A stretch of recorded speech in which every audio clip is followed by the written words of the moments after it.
दिल्ली में भी बीती रात से बारिश हो रही है। आज सुबह 5 बजे के बाद से कुछ इलाकों में झमाझम बारिश हो रही है। कुछ इलाकों में पानी भर गया है। नई दिल्ली से लेकर दक्षिणी दिल्ली और पूर्वी दिल्ली में अच्छी बारिश हुई। इससे लोगों को तेज गर्मी और उमस से राहत मिली। सेंट्रल दिल्ली के फिरोज शाह रोड, सीपी, जंतर मंतर जैसे इलाकों में अच्छी बारिश हुई। उधर दक्षिण दिल्ली के आर.के. पुरम, लाजपत नगर जैसे इलाकों में भी बारिश का सिलसिला अब तक जारी है। उत्तरकाशी में बादल फटने से 3 लोगों की मौत हो गई, जबकि 4 घायल हो गए। एसडीआरएफ ने आज सुबह मौतों की पुष्टि की। कई घरों को नुकसान पहुंचा। जिला मुख्यालय के पास के मांडो, नीराकोट, कंकराणी में बादल फटने से कई मकान बह गए। उत्तरकाशी लमगांव रोड पर पुल टूट गया। मांडो और नीराकोट गांव में भी कई घरों में मलबा घुस गया। इन 3 गांवों में लोगों ने घरों से बाहर रहकर अपनी जान बचाई। मौके पर आपदा प्रबंधन की टीम और एसडीआरएफ पहुंच चुकी है। बिहार के समस्तीपुर में नदी का बांध टूट गया, जिससे सैकड़ों खेतों में बाढ़ का पानी भर गया। ये पुल बैंती नदी पर बना था। रविवार को नदी में बाढ़ के पानी का दबाव ज्यादा होने की वजह से तटबंध टूट गया। इसके बाद लोग सुरक्षित जगहों पर चले गए। बांध के टूटने से नदी की बाढ़ के पानी ने सैकड़ों एकड़ में फसलों को तबाह कर दिया।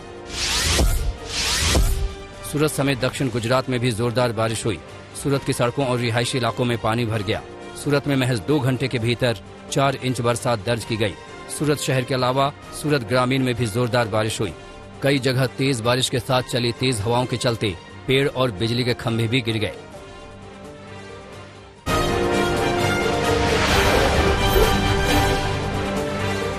गुरुग्राम में बीती शाम एक 3 मंजिला इमारत गिर गई। मलबे में करीब आधा दर्जन लोगों के दबे होने की आशंका है। एक मजदूर की मौत हो चुकी है, दूसरे की हालत गंभीर है। हादसा कल शाम करीब 7 बजे हुआ था। रात भर रेस्क्यू ऑपरेशन जारी रहा। अब तक ये काम जारी है। हादसे की सूचना मिलते ही मौके पर एनडीआरएफ और प्रशासन के तमाम अधिकारी पहुंच गए। बताया जा रहा है कि वेयर हाउस में शिफ्ट खत्म होने के बाद कर्मचारी इस इमारत की दीवार के सहारे सुस्ताने के लिए बैठे थे। तभी जर्जर इमारत ढह गई और सभी मलबे में दब गए। फिलहाल ये साफ नहीं है कि इमारत जर्जर होने के कारण गिरी या बारिश की वजह से यह हादसा हुआ। देखिए, 7:30 बजे के आसपास ये सूचना आई थी कि फारूक नगर में जो हमारा खासपुर गांव है, वहाँ पे एक 3 मंजिला बिल्डिंग कोलैप्स हो गई है और ऐसा अंदेशा है कि यहाँ पे लेबरर्स रहते थे और काफ़ी संख्या में व्यक्ति अंदर दबे हो सकते हैं। तो उसके ये सूचना प्राप्त होते ही तुरंत पुलिस की टीम, रेवेन्यू की टीम यहाँ पहुँची, फायर ब्रिगेड्स की टीम पहुँचाई गई, मशीनरी इकट्ठी हुई, एनडीआरएफ और एसडीआरएफ से भी संपर्क साधा गया। और जैसा कि आप देख सकते हैं, अभी एनडीआरएफ और एसडीआरएफ दोनों की टीमें काफ़ी देर से कार्य कर रही हैं और प्रिलिमिनरी रिपोर्ट्स ये कहती हैं कि लगभग 4 या 5 ही व्यक्ति अंदर थे। हालांकि जो सही संख्या है वो तो पूरे रबल को क्लियर करने के बाद ही सही स्थिति का पता चल पाएगा।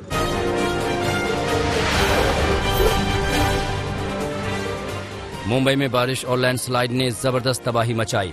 मरने वालों का आंकड़ा अब 32 हो चुका है।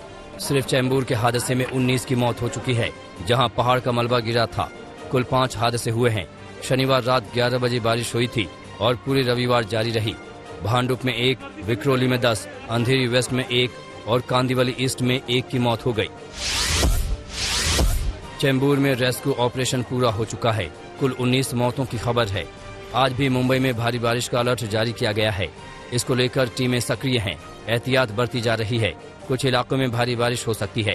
तेज हवाएं भी चल सकती हैं और इनकी रफ्तार 65 किलोमीटर प्रति घंटा रह सकती है।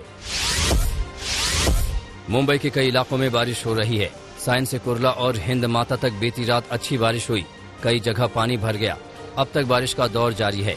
बारिश से आवाजाही पर भी असर पड़ा है। दिन में भी बारिश का दौर जारी रहेगा।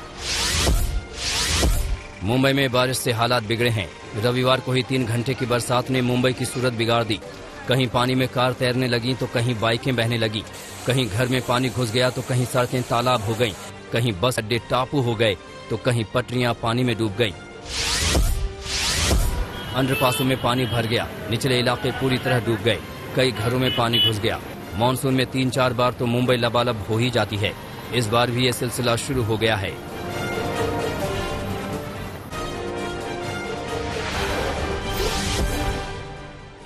पंजाब में कांग्रेस के झगड़े पर सोनिया गांधी ने फैसला ले लिया है। दिल्ली से लिखित फैसले में नवजोत सिंह सिद्धू को पंजाब प्रदेश कांग्रेस का अध्यक्ष बनाया गया है।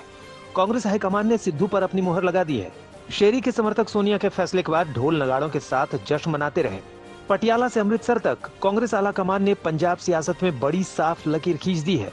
राज्य की सरकार चलाएंगे कैप्टन अमरिंदर सिंह और राज्य में पार्टी चलाएंगे नवजोत सिंह सिद्धू। नवजोत सिंह सिद्धू को पंजाब कांग्रेस का अध्यक्ष बनाने के अलावा पंजाब कांग्रेस के 4 कार्यकारी अध्यक्ष भी बनाए गए हैं।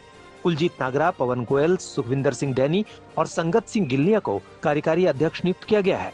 दिल्ली से फैसला रात 9 बजे के बाद आया, लेकिन अमृतसर में समर्थकों ने उसके पहले ही सिद्धू की बतौर कांग्रेस अध्यक्ष ताजपोशी की तस्वीर और शुभकामनाओं के पोस्टर टांग दिए।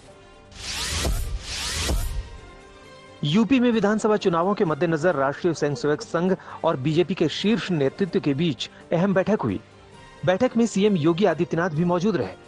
बैठक में इस बात पर चर्चा हुई कि योगी सरकार की उपलब्धियों को जनता के बीच कैसे पहुंचाया जाए। साथ ही कहा गया कि यूपी में बेहतर कानून व्यवस्था, जनसंख्या नियंत्रण कानून, धर्मांतरण जैसे मुद्दों पर लोगों को सरकार की उपलब्धियां गिनाई जाए।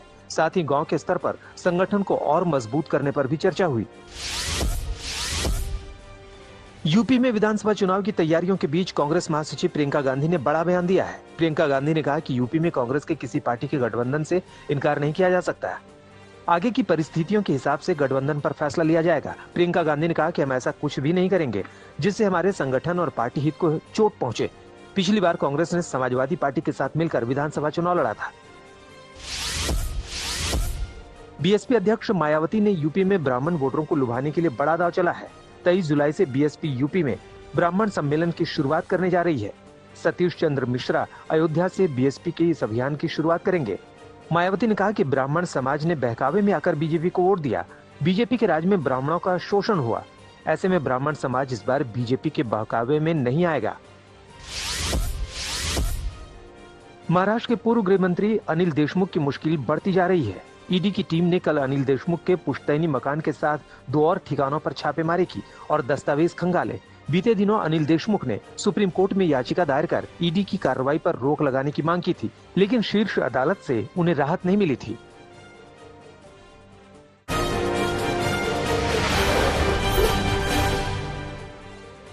आज से संसद का मॉनसून सत्र शुरू हो रहा है, जो बेहद हंगामेदार होने के आसार हैं।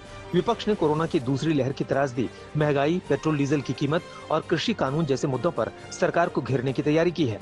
उधर संसद सत्र शुरू होने के पहले कल हुई सर्वदलीय बैठक में प्रधानमंत्री मोदी ने कहा कि सदन में शांतिपूर्ण ढंग से स्वस्थ और सार्थक चर्चा होनी चाहिए। सरकार सभी मुद्दों पर चर्चा के लिए तैयार है।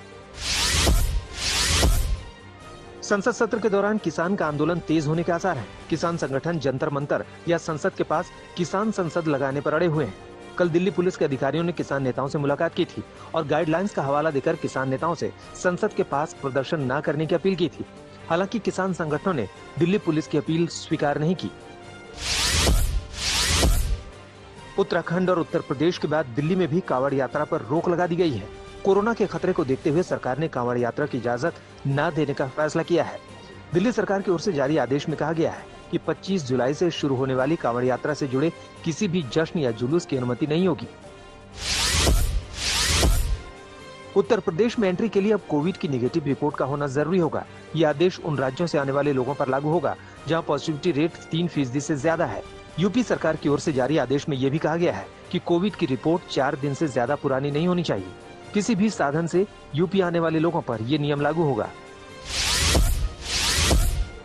कोरोना की तीसरी लहर की आशंका के बीच राजधानी दिल्ली से राहत भरी खबर आई है। बीते 24 घंटे में दिल्ली में कोरोना से एक भी मरीज की मौत नहीं हुई। 2 मार्च के बाद पहली बार दिल्ली में कोरोना से किसी शख्स की जान नहीं गई। एक दिन में दिल्ली में कोरोना के 51 नए केस आए। उधर कोरोना के खतरे को देखते हुए हरियाणा सरकार ने 1 हफ्ते के लिए लॉकडाउन बढ़ा दिया है। हरियाणा में 26 जुलाई तक लॉकडाउन जारी रहेगा।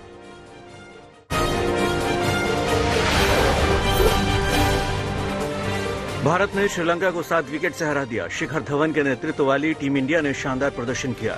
भारत ने 263 रनों के लक्ष्य को 36.4 ओवर में 3 विकेट खोकर हासिल कर लिया। पृथ्वी शॉ ने शानदार बैटिंग की और 24 गेंदों में उन्होंने 43 रन ठोके। ईशान ने डेब्यू मैच में ही हाफ सेंचुरी जड़ दी, वो भी सिर्फ 32 गेंदों पर। कमबैक मैन मनीष पांडे वैसे खेले जैसे वापसी करते हुए कोई खिलाड़ी खेलता है। आक्रमण करने की बजाय देख समझ के संभल कर खेले और भारत को विजयी बनाकर ही लौटे।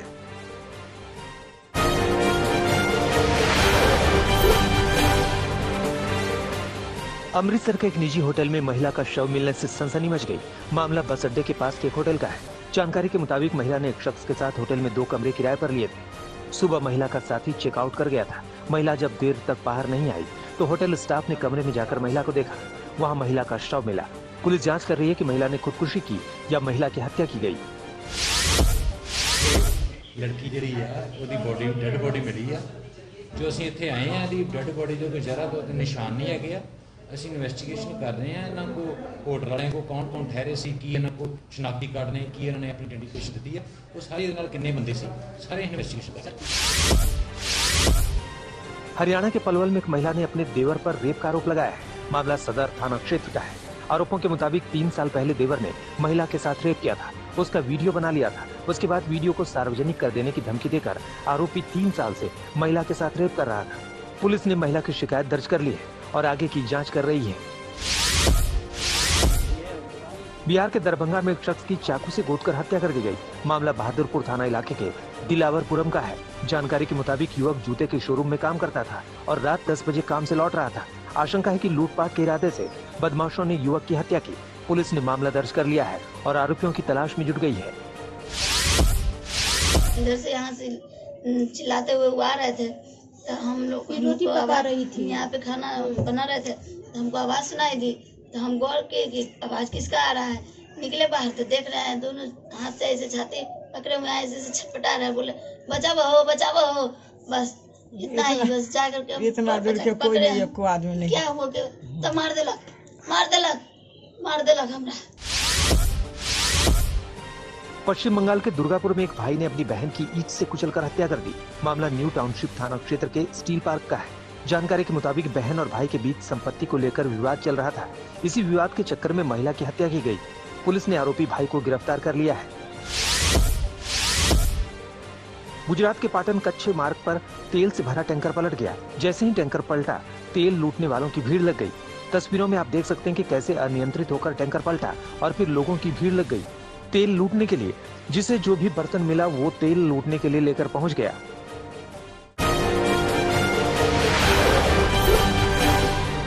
कैमरे में कैद हुआ दिल दहलाने वाला मंजर। टर्की के रीच प्रांत में आई भूस्खलन की तस्वीरें हुई कैमरे में कैद। अचानक आई भूस्खलन से कई घर हुए तबाह। अब तक 6 लोगों की हुई मौत, 2 लापता। जर्मनी के बावेरिया राज्य में अचानक आई बाढ़ ने मचाया कहर। 65 से ज्यादा लोगों को सुरक्षित स्थानों पर पहुंचाया गया। पिछले कुछ दिनों से भारी बारिश के चलते यूरोप के कई देश बाढ़ से प्रभावित। अब तक यूरोप में 180 से ज्यादा लोगों की हो चुकी है मौत। भारी बारिश के बाद ऑस्ट्रिया के कई राज्यों में बाढ़ ने मचाई तबाही। बड़ी संख्या में लोगों का किया गया रेस्क्यू। सभी लोग बताए जा रहे हैं सुरक्षित। स्पेन के जंगलों में लगी आग हुई बेकाबू। अब तक 1000 एकड़ से ज्यादा इलाके में फैली आग। बड़ी संख्या में लगाए गए अग्निशमन अधिकारी समेत फायर ब्रिगेड की गाड़ियां। कतर की राजधानी दोहा में शुरू हुई अफगान सरकार और तालिबान के बीच वार्ता। अमेरिका के विशेष राजदूत रहे मौजूद। अमेरिकी सैनिकों द्वारा अफगानिस्तान छोड़ने की खबर के बाद से ही तालिबान और अफगान सुरक्षा बलों में छिड़ी है जंग।